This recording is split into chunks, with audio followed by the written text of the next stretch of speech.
여러분들과 이번에 살펴볼 주제는 우리가 인생을 살아가면서 대충 살면 안 되는 이유에 대한 부분들을 한번 살펴보기를 원합니다. 요즘은 정말로 급변하는 시대입니다. 우리가 사는 21세기는 이전 시대와 많이 바뀌어 있습니다. 욜로 시대, You only live once라고 하죠. 욜로라고 합니다.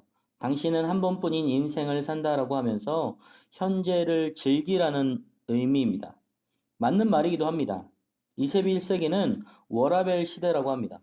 워라밸은 워크 라이프 밸런스를 줄인 말입니다. 그만큼 젊은이들은 직장을 구할 때 중요한 조건으로 일과 개인의 삶 사이의 균형을 굉장히 중요시하게 여깁니다. 과거 부모님의 세대는 수많은 사람들이 일 때문에 스트레스를 받았습니다. 스트레스는 질병의 주 원인으로 인해서 또 과로사로 죽기도 했습니다. 가족을 위한다며 일 중독자로 사는데 정작 가족과 같이 시간을 보내지 못해 가정에 문제도 많았습니다. 지나친 성공주의와 성취주의로 자신의 건강도 상하게 했습니다. 그러나 이제는 삶을 보는 관점이 많이 달라졌습니다. 쉼과 안식이 필요하고 또 그것이 얼마나 중요한지 알기 시작했습니다.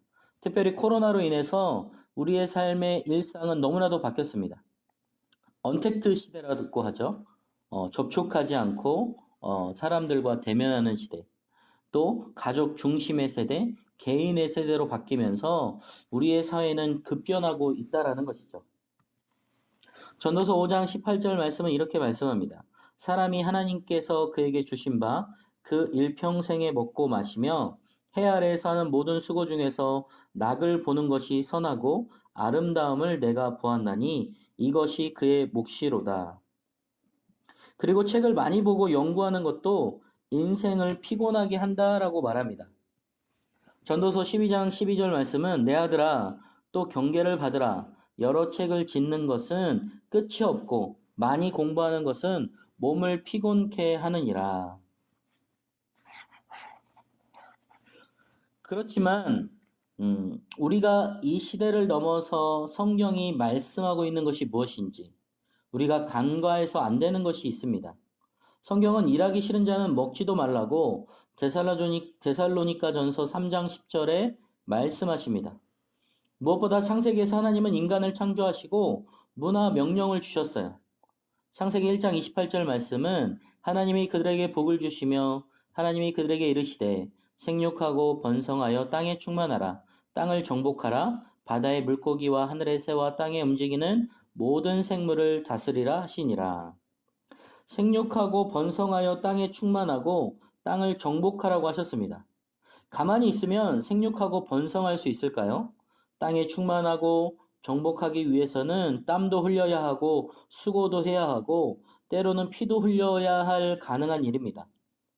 그런데 요즘 젊은 사람들 중에는 힘든 일과 어려운 일을 기피하는 성향이 있습니다. 힘겹게 배우는 일은 귀찮아하거나 아예 집중하지 않으려고 합니다.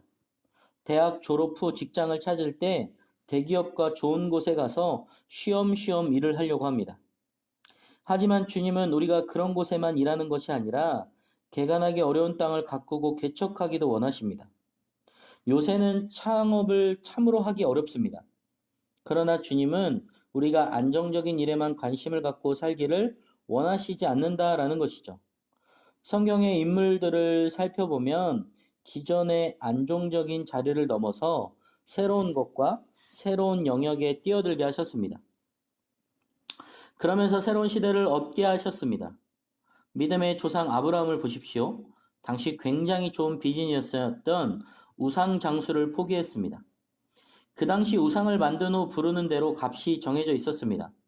이것은 100만 원, 이것은 200만 원, 300만 원 불릴 만큼 쉬운 돈벌이였습니다.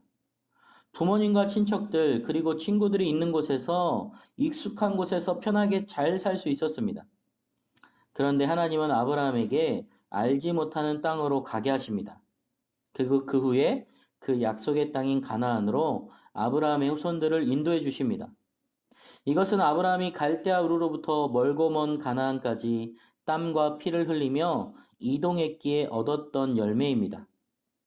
그렇다면 우리는 삶의 현장에서 어떻게 공부하고 일하며 살아가야 할까요? 하나님은 타락한 아담에게 말씀하십니다. 인류는 평생 동안 땀을 흘리며 열심히 자기에게 주어진 일을 해야 살아갈 수 있다라고 말씀합니다. 창세기 33장 17절 말씀은 아담에게 이르시되 내가 내 아내의 말을 듣고 내가 내게 먹지 말라는 나무의 열매를 먹었은즉 땅은 너로 말미암아 저주를 받고 너는 내 평생에 수고하여야 그 소산을 먹으리라.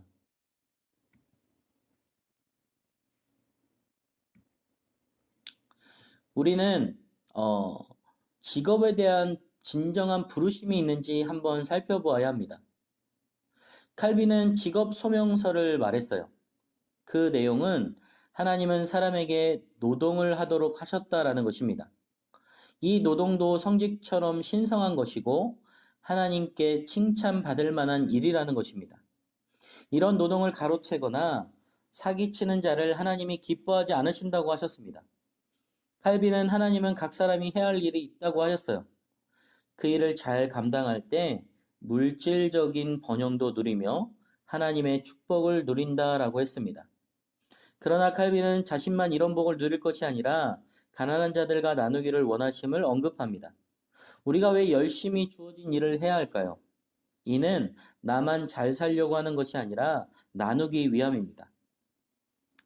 페이스북 창업자인 저크버그 부부는 첫 달에 출산 소식을 알리면서 재산의 99%인 약 52조 원을 사회에 기부하겠다라고 합니다. 태어난 딸에게 보내는 공개 편지에서 우리가 사는 오늘의 세상보다 더 나은 세상에서 자라기를 바란다 말하면서 기부의 이유를 밝혔습니다. 딸만이 아니라 딸과 함께 살아갈 사람들이 보다 더 좋은 세상에 살도록 52조 원이라는 천문학적인 금액을 기꺼이 기부했습니다. 그러나 수많은 사람들을 열광하게 하고 대단한 혁신가였던 스티브 잡스 기부에는 인색한 사람이었습니다. 스티브 잡스는 입양되었고 양부모 밑에서 자라며 은혜를 입었습니다. 23세 여자친구가 임신해 딸을 낳았지만 잘 돌보지 않았습니다. 오로지 애플을 키우고 돈 버는 일에 몰두하였습니다. 스티브 잡스는 우러러볼 숭배의 대상이었지만 존경의 인물은 아니었습니다. 독재자 같은 방식으로 회사를 운영하며 수많은 동료들과 노동자들의 삶을 돌아보지 않았습니다. 아이폰과 아이패드를 팔아 큰 이익을 냈지만 사회 환원에는 인색한 사람이었다라는 것입니다. 그렇다면 우리는 어떨까요? 나 자신은 어떨까요? 세상과 우리가 속한 공동체, 다른 지체를 얼마나 섬기려 하고 있을까요? 나누고 섬기기 위해서 우리는 자신의 분야에 땀을 흘려야 하고 영향력 있는 인물이 되어야 합니다. 종종 듣는 얘기 중에 공부해서 남 주냐라는 말이 있습니다. 근데 진짜 좋은 공부는 남을 줄 수 있는 공부입니다. 한 사람이 10,000명분을 차지하기보다 한 사람이 10,000명을 먹이는 일이 더 귀하다라는 것이죠. 자신의 성공을 위해서가 아니라 주님을 기쁘시게 하는 일을 해야 합니다. 우리의 게으름으로 시간을 낭비해서는 안 됩니다. 하나님이 인생의 주인이라는 세계관을 가진 사람이 진정한 그리스도인입니다. 내 몸, 내 시간, 내 물질, 내 소유인 것처럼 보이지만 사실은 하나님께서 허락하신 시간, 물질과 건강이라는 것이죠. 시간과 물질을 의미 없이 허비하는 건 하나님 보시기에 좋지 못한 모습이라는 것입니다. 하나님의 백성은 내 영광이 아닌 하나님의 영광을 위해 살며 나의 인생을 향한 하나님의 뜻을 구현해야 합니다. 하나님께서 맡기신 사명과 일을 대충 하는 모습을 하나님께서 기뻐하실지 생각한다면 우리가 어떻게 살아야 할지 답을 내릴 수 있지 않을까요? 우리는 오늘도 대충 살아갈 수 없습니다. 왜냐하면 지금도 하나님께서 바라보고 계시고 우리를 눈동자같이 지켜 보호하시는 분이 보고 계시기 때문입니다. 그래서 우리가 먹든지 마시든지 무엇을 하든지 하나님의 영광을 위해 해야 하고 또 우리는 죽게 하듯 최선을 다해서 주님을 섬기는 일에 최선을 다하는 삶을 살아가야 합니다. 사랑하는 여러분, 오늘도 우리가 대충 살 수 없는 일은 하나님 앞에 있기 때문입니다. 그리고 그 하나님이 보고 계시고 그 언젠가 우리는 하나님의 심판대에 서서 맞이할 그날이 있다라는 것을 꼭 기억해야 합니다. 그래서 그날에 잘하였다 칭찬된 종아 충성된 종아라고 말씀하시면서 칭찬받는 그런 충성된 종이 되기를 주님의 이름으로 축복합니다.